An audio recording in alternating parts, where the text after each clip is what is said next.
The sound of my tractor engine filled the morning air as Sheriff Karen stood 50 feet away, screaming into her radio for backup. Her face was red with rage as she watched me slowly drive forward, the chain attached to my gate pulling taut. 3 county deputies were walking toward her with handcuffs ready. She had no idea that everything she had done to me, to my neighbors, to our entire community was about to come crashing down. And it all started with the color of my ranch gate. My name is Tom, and for 15 years I lived the kind of life that most people only dream about. Every morning I would wake up in my farmhouse, pour a cup of coffee, and step onto my front porch to watch the sun rise over 300 acres of the most beautiful land in the county. The rolling pastures stretched out before me like a green ocean, dotted with oak trees that had been standing there long before I was born. My pride and joy was the bright red gate that marked the entrance to my property. It matched my barn perfectly, and the color reminded me of my grandfather's old International Harvester tractor. That gate had been red since the day I installed it, and not once in all those years had anyone complained about it. My neighbors appreciated the care I put into maintaining my land, and I respected theirs in return. The community was tight-knit in the way that only rural areas can be. We helped each other during harvest season, shared equipment when needed, and looked out for one another during tough times. When storms knocked down fence lines, we all pitched in to rebuild them. When someone got sick, meals appeared on their doorstep without anyone having to ask. I followed every rule and regulation that applied to my property. My fence lines were properly surveyed and maintained. My cattle were vaccinated and tagged according to state requirements. I paid my taxes on time and kept all my permits up to date. I was the kind of neighbor and citizen that any community would be lucky to have.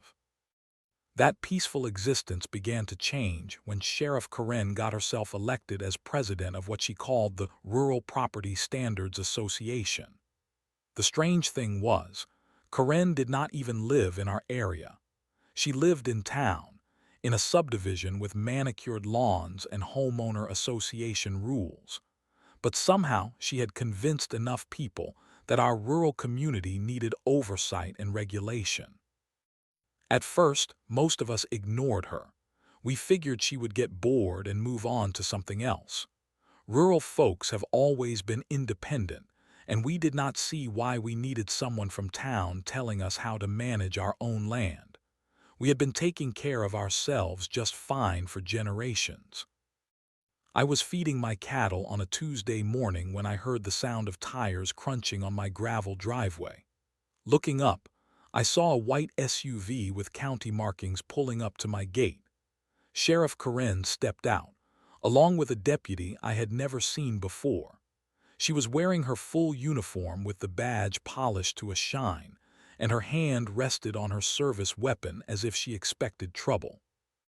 "Are you Thomas Miller?" she called out as she approached the fence. "I am," I replied, setting down the feed bucket and walking over to meet her. "What can I do for you, Sheriff?" Her eyes locked onto my red gate with the intensity of a hawk spotting prey. "That gate is in violation of community standards. It needs to be changed to an approved neutral color within 30 days. I looked at my gate, then back at her, completely confused. "I am sorry, but what community standards? This gate has been red for 15 years. No one has ever said anything about it before." "The Rural Property Standards Association has established guidelines for all properties in this district," she said, pulling out a clipboard with official-looking papers. "All exterior structures must be painted in earth tones to maintain the aesthetic integrity of the area." "Sheriff, I have never heard of any such association, and I certainly never agreed to any guidelines." I kept my voice calm and respectful, even though something about her attitude was starting to irritate me. "My property is zoned agricultural, and as far as I know, there are no color restrictions in the county code." Karen's face hardened. I am the duly elected president of this association, and I am also a sworn law enforcement officer. When I tell you that your gate violates community standards, you would be wise to listen. The deputy behind her nodded in agreement, though he looked uncomfortable with the whole situation. I could tell he knew this was not normal police business, but he was not about to contradict his superior. "Look, Sheriff, I am not trying to cause any problems," I said, "but I need to see some documentation of these standards you are talking about. I need to know what legal authority requires me to change my gate." "The authority comes from my badge and my office," she snapped. "I do not need to justify myself to you. Either you comply with the standards or I will be forced to take legal action." I felt a chill run down my spine. Something was very wrong here. In all my years of living in this community, I had never encountered anything like this. Law enforcement officers did not show up at people's homes to complain about paint colors. This felt like harassment, plain and simple. "I will need to consult with my attorney before I make any changes to my property," I said, trying to keep the conversation professional. Karen stepped closer to the gate, her voice dropping to a threatening whisper. "You do that, Mr. Miller. But understand this. I have the power to make your life very difficult if you choose to be uncooperative. There are many ways that a property can be found in violation of various codes and regulations."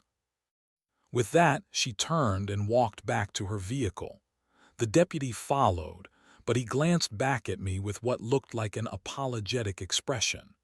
They drove away, leaving me standing there wondering what had just happened to my peaceful world. 2 weeks later, Karen returned with a vengeance. This time she brought not only the same deputy, but also a code enforcement officer and someone she introduced as a property compliance specialist. They spent an hour walking around my land, taking photographs and making notes on their clipboards.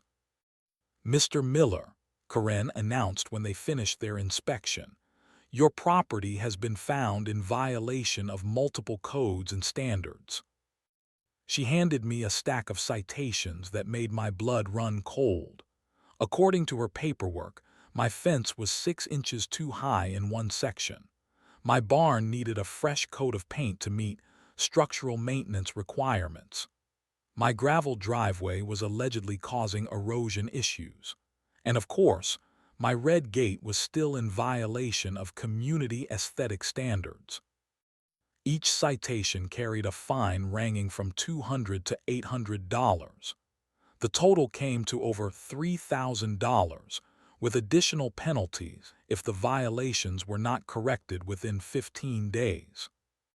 "This is harassment," I said, unable to hide my anger anymore. "You are making up violations that do not exist." "I suggest you watch your tone," Karen replied with a smug smile. "Obstruction of a law enforcement officer is a criminal offense."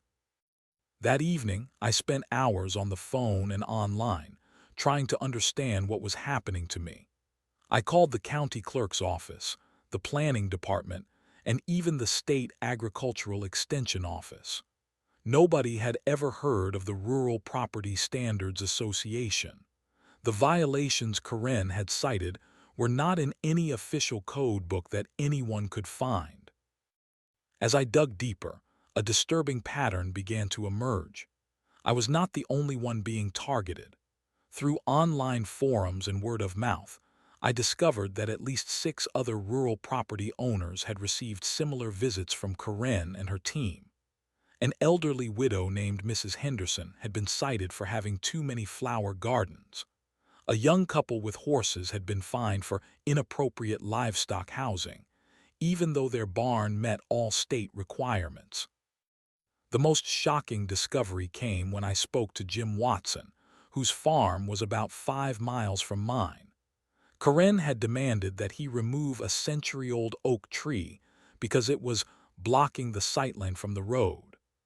When Jim refused, She had his water well declared contaminated based on a test that he later learned had never actually been performed. She is collecting money from all these fake fines, Jim told me during a phone call. My neighbor saw her depositing checks at the bank that were made out to some association that does not exist. I began to realize that Karen was running an elaborate scam, using her position as sheriff to intimidate rural property owners into paying fabricated fines. She was counting on the fact that most of us were hardworking people who would rather pay a fine than fight the system, especially when the person demanding payment wore a badge and carried a gun. The more I learned, the angrier I became. This was not just theft. It was a betrayal of everything that law enforcement was supposed to represent. Karen had taken an oath to protect and serve, but instead she was using her authority to prey on the very people she was supposed to protect. When Karen returned for her third visit, she brought 2 additional deputies and a tow truck. "Mr. Miller, you have failed to correct the violations on your property," she announced. "I am here to seize your gate as evidence of ongoing noncompliance." "You are not taking my gate," I said firmly. "Then I will have no choice but to place you under arrest for obstruction and failure to comply with lawful orders." As she reached for her handcuffs, I made a decision that would change everything. "Sheriff, before you do anything you might regret, I think you should know that I have been recording this entire conversation. I have also been in contact with the county attorney's office about your activities." The color drained from Karen's face. For the first time since this nightmare began, she looked genuinely worried. Word travels fast in rural communities, and by the end of that week, my phone was ringing constantly. Neighbors I had not spoken to in months were calling to share their own encounters with Sheriff Karen and her fabricated violations. What had started as isolated incidents was beginning to look like a systematic campaign of harassment and fraud. Mrs. Henderson, the elderly widow with the flower gardens, was the first to reach out.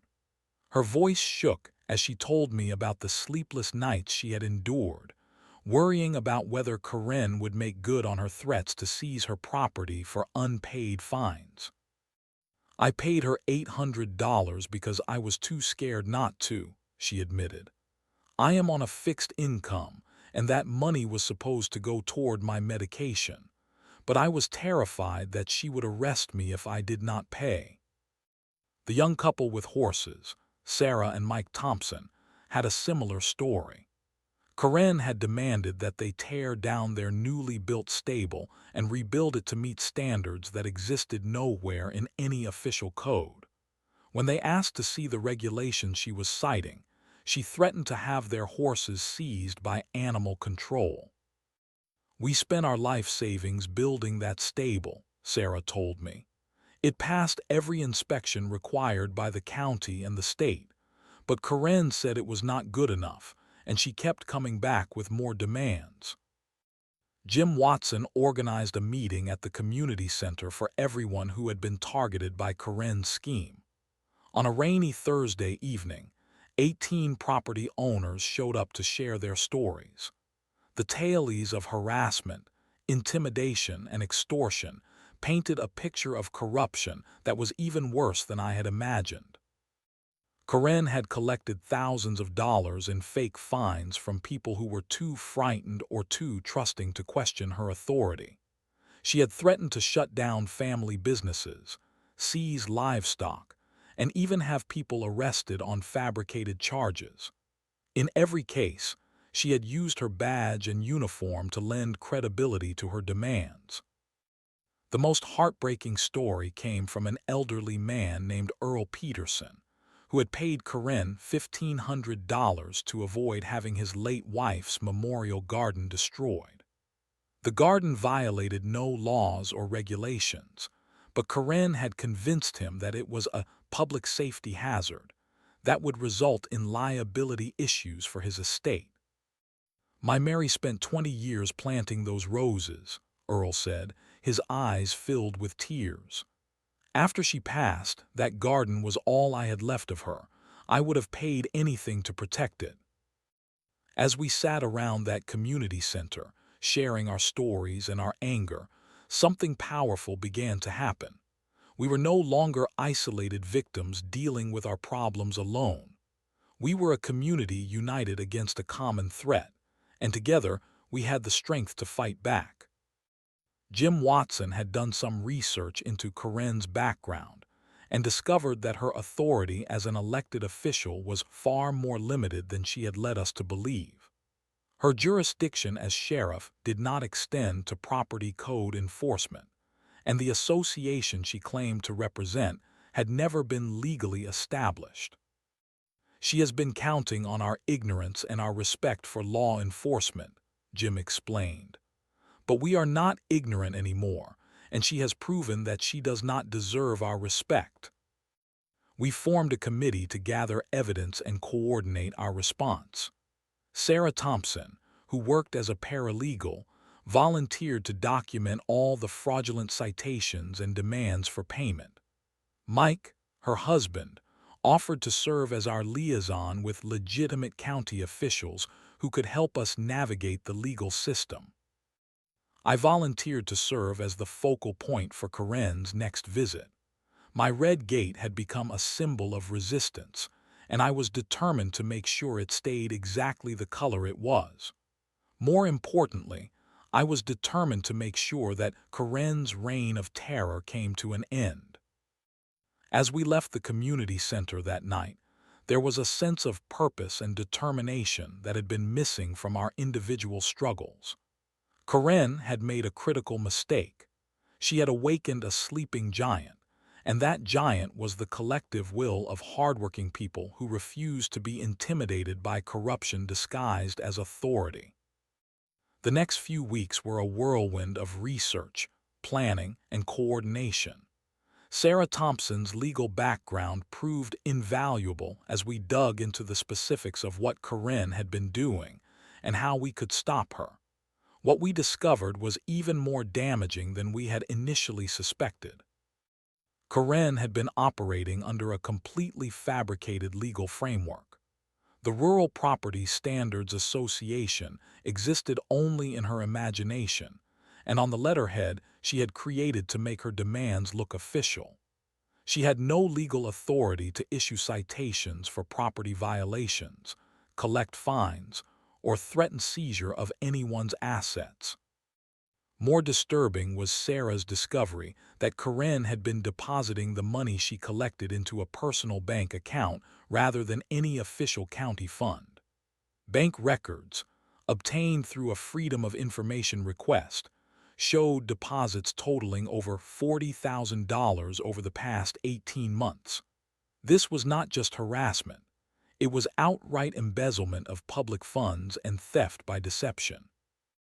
I contacted the county attorney's office and was connected with Assistant District Attorney Michael Barnes. When I explained what had been happening, there was a long silence on the other end of the line. "Mr. Miller," he finally said, "what you are describing sounds like a systematic pattern of fraud and abuse of office. I need you to document everything and send it to me as soon as possible." We worked around the clock to compile evidence.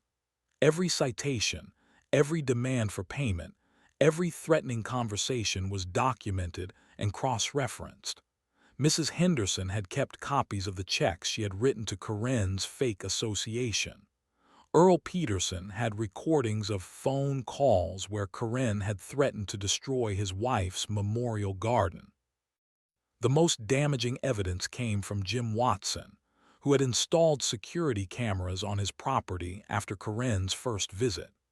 The footage showed Karen and her deputies conducting what she called property inspections, without warrants, taking photographs of private areas without permission, and making demands that had no basis in law. As we prepared our case, I made a decision that would serve as the centerpiece of our strategy. The next time Karen came to my property demanding that I change my gate, I would be ready for her.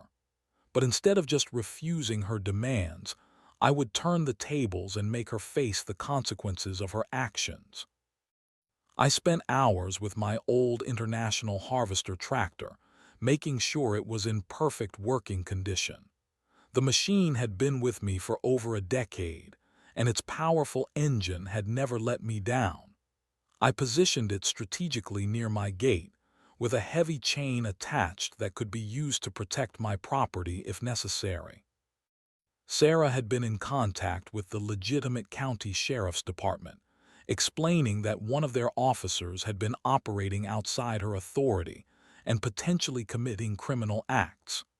Sheriff Robert Hayes, Karen's superior, was initially skeptical but became very interested when Sarah presented him with the evidence we had gathered. I had no idea that Officer Martinez was conducting these kinds of activities, Sheriff Hayes told Sarah during a meeting at the county courthouse. Property code enforcement is not within her jurisdiction, and she certainly has no authority to collect fines or threaten seizure of private assets. Sheriff Hayes agreed to cooperate with our plan. The next time Karen made one of her visits to my property, real law enforcement would be waiting to serve her with arrest warrants for fraud, embezzlement, and abuse of office. The plan was elegant in its simplicity. Karen would arrive expecting to intimidate me into compliance, just as she had done so many times before. But instead of finding a frightened victim, she would find a prepared adversary backed by the full weight of legitimate law enforcement. My red gate would serve as more than just the symbol of our resistance. It would be the stage for Karen's downfall. When she demanded that I change its color, I would refuse. When she threatened to have it removed, I would start my tractor and prepare to defend it. And when she called for backup to enforce her fraudulent authority, real deputies would arrive to place her under arrest. The irony was perfect. Karen had used my gate as the excuse to begin her campaign of harassment and extortion. Now that same gate would be the instrument of her destruction. As I sat on my porch that evening, looking out at my red gate gleaming in the sunset, I felt a sense of anticipation that I had not experienced in months. Tomorrow, justice would finally be served. I woke up that morning knowing it would be the day everything changed. The early autumn air was crisp and clear, perfect visibility for what was about to unfold. I had my coffee as usual, but my hands were steadier than they had been in months. After weeks of preparation, I was finally ready to face Karen on my own terms. At exactly 9 in the morning, I started up my International Harvester and drove it to a position about 30 feet from my red gate. The engine rumbled with the deep, powerful sound that only an old tractor can make. I attached the heavy chain to the tractor's rear hitch, then secured the other end to the gate's main post. If Karen wanted to remove my gate, she would have to go through 300 horsepower of American-made steel first. Sarah Thompson was positioned across the road with a video camera, officially documenting everything for legal purposes. Jim Watson was in his pickup truck about a quarter-mile down the road, serving as our lookout. Mrs. Henderson and several other neighbors had gathered at what they considered a safe distance, but close enough to witness Karen's final act as a corrupt official. At 9:47 in the morning, I heard the sound I had been waiting for. Karen's white SUV came roaring up my driveway, followed by 2 additional patrol cars. She stepped out wearing her full uniform, including tactical gear that seemed completely inappropriate for what she believed would be a simple property compliance issue. "Mr. Miller," she called out as she approached the fence, "this is your final opportunity to comply with community standards. Either you remove that gate voluntarily, or I will have it removed for you." "Sheriff Martinez," I replied, keeping my voice calm and clear so Sarah's camera would pick up every word. "I have researched the standards you keep referring to, and they do not exist. You have no legal authority to demand changes to my property." Karen's face turned red with anger. "I am a sworn law enforcement officer, and I am giving you a lawful order. Remove that gate immediately or face the consequences." I climbed onto my tractor and put my hand on the gear shift. "The only person who is going to face consequences today is you, Karen, and I think you know exactly what I am talking about." For the first time since this whole nightmare began, I saw genuine fear in Karen's eyes. She looked around at the neighbors who were watching from a distance, then at Sarah with her camera, then back at me sitting on my tractor with the chain stretched tight to my gate. "You are making a serious mistake, Miller," she said, pulling out her radio. "I am calling for backup, and when my deputies get here, you are going to jail for obstruction and threatening a police officer." "Go ahead and make your call," I replied, "but I think you might be surprised by who shows up." Karen barked orders into her radio, demanding immediate assistance for what she described as an armed and dangerous suspect who was threatening law enforcement. Her own deputies looked uncomfortable with the situation, clearly recognizing that this was not normal police business. Within minutes, I could hear sirens approaching from the direction of town. But instead of additional patrol cars coming to Karen's aid, what arrived was an unmarked sedan carrying Assistant District Attorney Michael Barnes and two investigators from the county sheriff's Internal Affairs Division. The look on Karen's face when she realized what was happening was worth every sleepless night and every moment of stress she had put me through. Her confident smirk disappeared, replaced by the wide-eyed panic of someone who suddenly understood that their world was about to collapse. "Karen Martinez," called out Investigator Williams as he stepped out of the sedan, "you are under arrest for fraud, embezzlement, extortion, and abuse of office." "This is impossible," Karen stammered, backing away from the investigator. "I am conducting official police business. This man is in violation of community standards." "What community standards?" asked District Attorney Barnes, holding up a thick folder of evidence. "The Rural Property Standards Association that exists only in your imagination. The fake citations you have been using to steal money from hardworking people." As the investigators moved to place handcuffs on Karen, she looked around desperately for support from her deputies. But they had already stepped away from her, clearly understanding that their loyalty needed to be to the law rather than to a corrupt colleague. "You cannot do this to me," Karen screamed as the handcuffs clicked into place. "I am a sheriff. I have authority here." "You had authority," Barnes replied coldly, "and you abused it. Now you are going to face the consequences." I started my tractor and slowly drove forward, the chain pulling tight as my red gate swung open wide. The symbolism was perfect.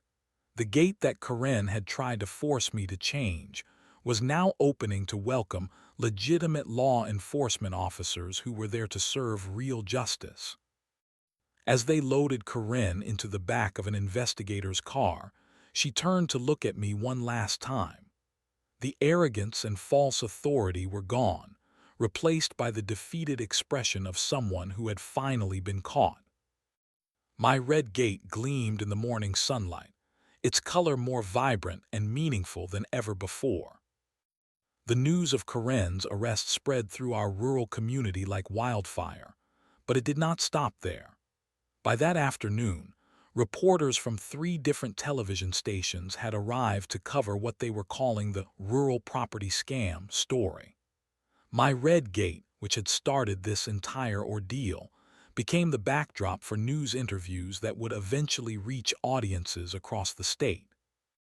The financial investigation that followed Karen's arrest revealed the full scope of her criminal enterprise. Over 18 months, she had collected more than $47,000 in fake fines from rural property owners.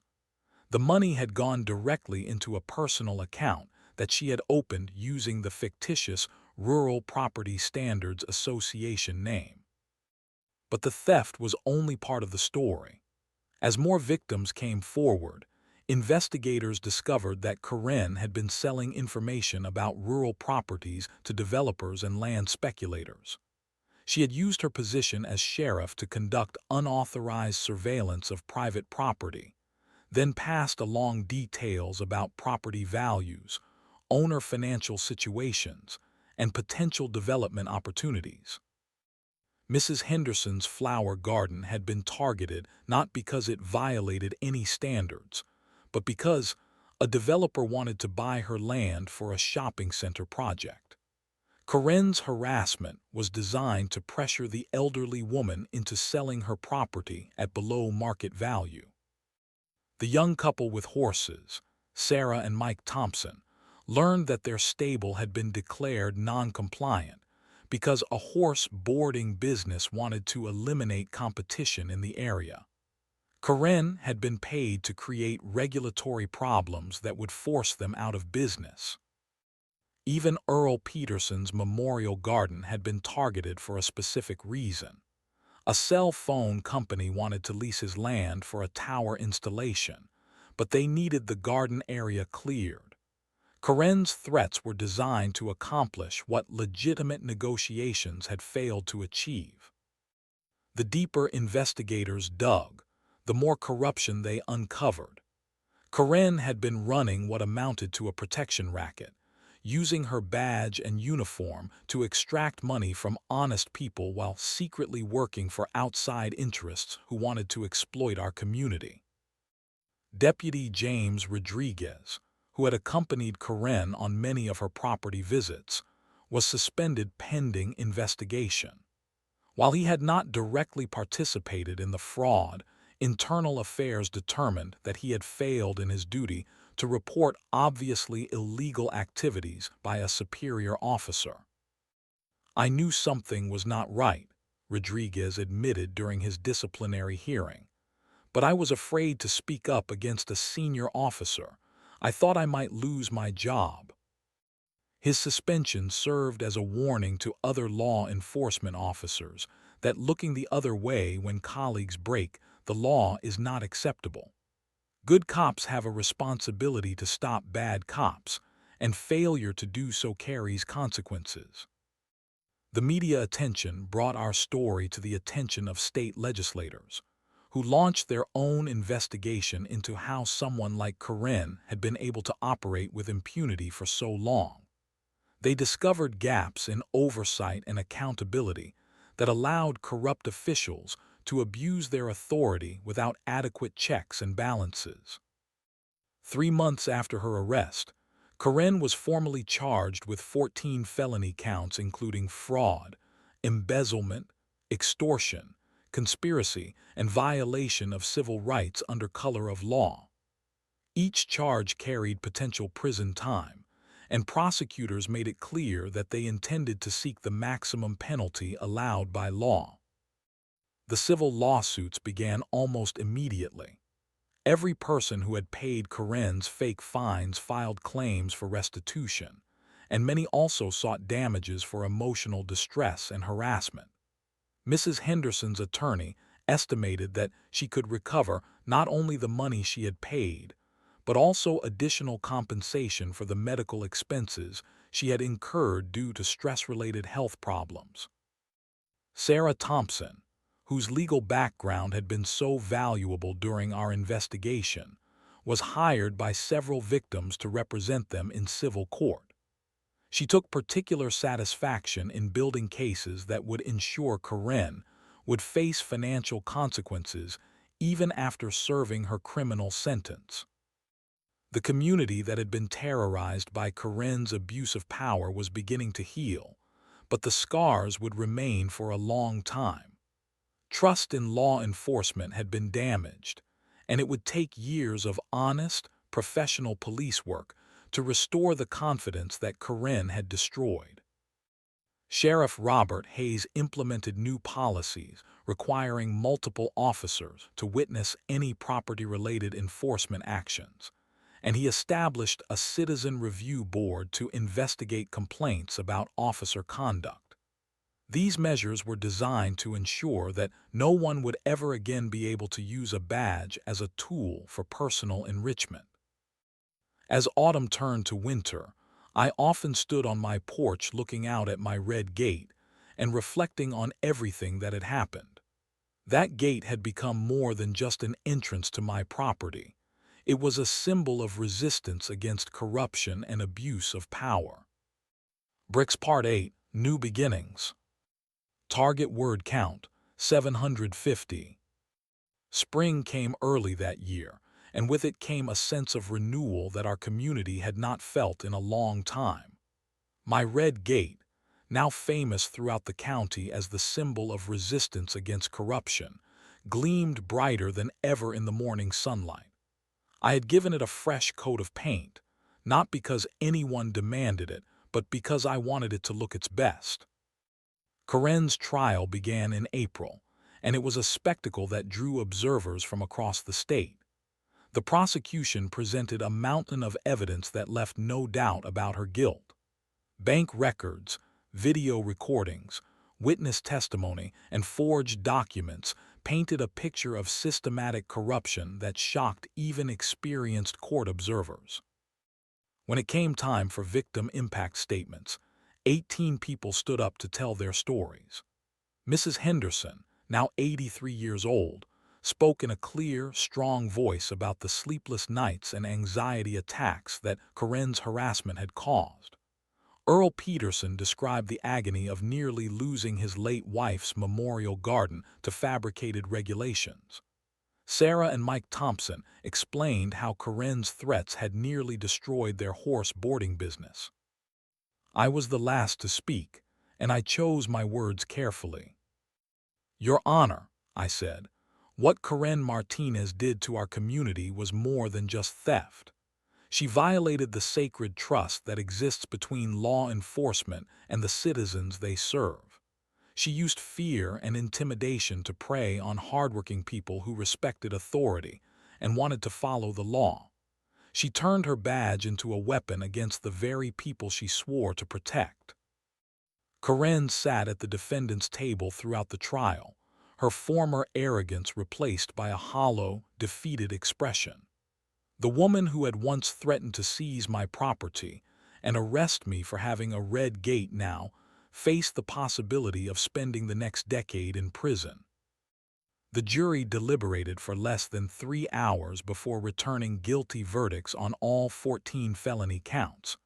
Judge Patricia Williams sentenced Karen to 8 years in state prison, followed by 5 years of supervised probation. She was also ordered to pay full restitution to all victims, plus additional fines and court costs. "Ms. Martinez," the judge said during sentencing, "you betrayed your oath of office and violated the public trust in the most egregious manner possible. Law enforcement officers are held to a higher standard because they are granted extraordinary authority over their fellow citizens.